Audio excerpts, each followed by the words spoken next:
আজকে বানাচ্ছি আমি দই পটল। সোমবারে দিলাম একটা শুকনো লঙ্কা আর একটা কালো জিরা।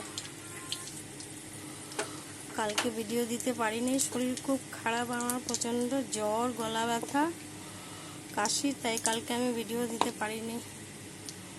আজকে বানাচ্ছি বহুত কষ্ট করে।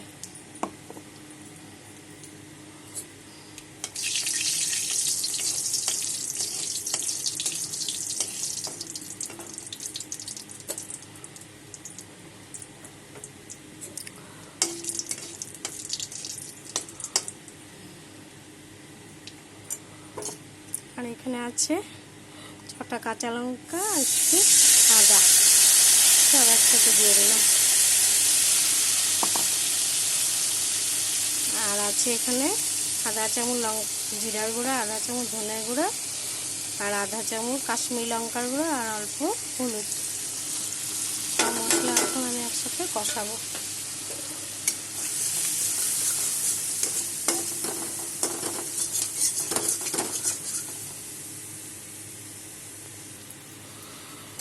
মশলা আমার কষানো হয়ে গেছে, মশলার থেকে তেল বেরিয়ে হয়ে গেছে।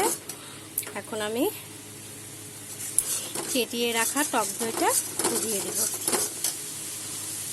দিয়ে দিলাম টক দই।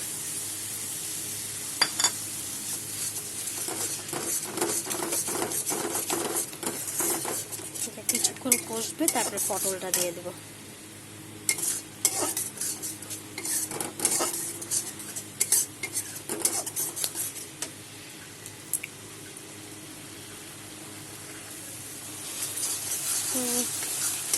আমার সমস্ত মশলা কষানো হয়ে গেছে। এখন দিয়ে দিলাম আগে থেকে ভেজে রাখা 6টা পটল দিয়ে দিলাম, আর দিলাম টক দইয়ের বাটিটা ধুয়ে অল্প জল।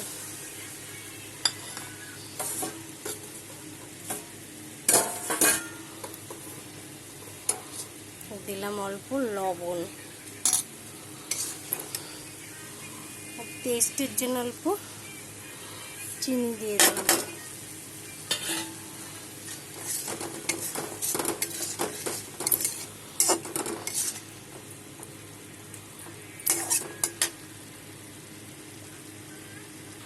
আমার দই পটল রেডি হয়ে গেছে।